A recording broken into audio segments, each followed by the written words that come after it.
बिहार में बीजेपी को बड़ा झटका लग सकता है। नीतीश कुमार अब बीजेपी से गठबंधन तोड़ने के संकेत दे रहे हैं। उन्होंने बीजेपी नेताओं से मुलाकात बंद कर दी है और पार्टी के अंदर मंथन तेज कर दिया है। संकेत साफ है कि अब जेडीयू बीजेपी की दोस्ती लंबी नहीं चलेगी। जेडीयू अध्यक्ष ललन सिंह ने तो साफ साफ कह दिया है कि हमारे खिलाफ साजिश रची गई है। तो क्यों बीजेपी से नाराज दिख रहे हैं जेडीयू और कब तक बिहार में बदल सकती है सरकार, देखिए ये खास रिपोर्ट। बिहार के सीएम नीतीश कुमार की अंतरात्मा एक बार फिर से हिलोरे मार रही है। बदलाव की आहट पटना से लेकर दिल्ली तक सुनी जा रही है। जेडीयू अध्यक्ष ललन सिंह बीजेपी के खिलाफ हमलावर हो चुके हैं। कल क्या होगा इसके संकेत वो लगातार अपने बयानों से दे रहे हैं। ये संकेत बीजेपी साफ साफ समझ रही है, जिसके बाद बीजेपी ने अपने नेताओं से किसी तरह का बयान देने से मना कर दिया है। बीजेपी पूरी तरह से बचाव की मुद्रा में दिखाई दे रही है। रविशंकर प्रसाद और शाहनवाज हुसैन को दिल्ली तलब कर लिया गया है। दूसरी ओर नीतीश कुमार के आरजेडी और कांग्रेस के संपर्क में होने की बातें सामने आ रही हैं। दावा किया जा रहा है कि नीतीश कुमार ने कांग्रेस की कार्यकारी अध्यक्ष सोनिया गांधी से बात की है।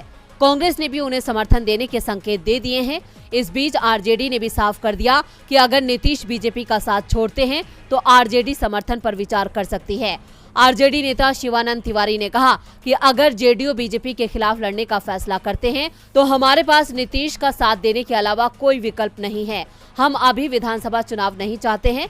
इस बीच आरजेडी नेता और बिहार विधानसभा में नेता प्रतिपक्ष तेजस्वी यादव भी सक्रिय हो गए हैं और अपने विधायकों की बैठक बुलाई है।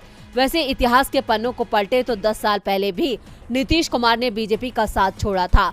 5 साल पहले वो महागठबंधन छोड़कर बीजेपी के साथ आए थे और अब एक बार फिर उनके बीजेपी से दूर जाने के संकेत मिल रहे हैं।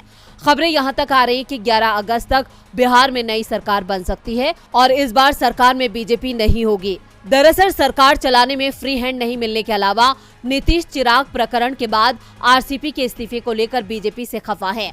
बीते 1 महीने में नीतीश केंद्र की 4 बैठकों से दूर रहे। इसे बीजेपी नेताओं की बयानबाजी से जोड़कर देखा जा रहा था, जो अपनी ही सरकार को निशाने पर लिए हुए थे। बिहार बीजेपी नेताओं के बयान को लेकर नीतीश कई बार बीजेपी केंद्रीय नेतृत्व तक अपनी शिकायत पहुंचा चुके थे, लेकिन पिछले दिनों बीजेपी अध्यक्ष जेपी नड्डा के बयान ने जेडीयू को बड़ा फैसला लेने के लिए मजबूर कर दिया। दरअसल जेपी नड्डा ने पटना में ऐलान किया था कि बीजेपी को छोड़कर बाकी पार्टियां खत्म हो जाएंगी, क्षेत्रीय पार्टियों का वजूद मिट जाएगा। बयान बिहार में दिया गया था, जिसे जेडीयू के खिलाफ माना गया। पार्टी को एहसास हो रहा है कि बीजेपी उसे खत्म करने की कोशिश कर रही है, इसलिए जेडीयू अब बीजेपी पर बड़ा हमला करने की तैयारी में है।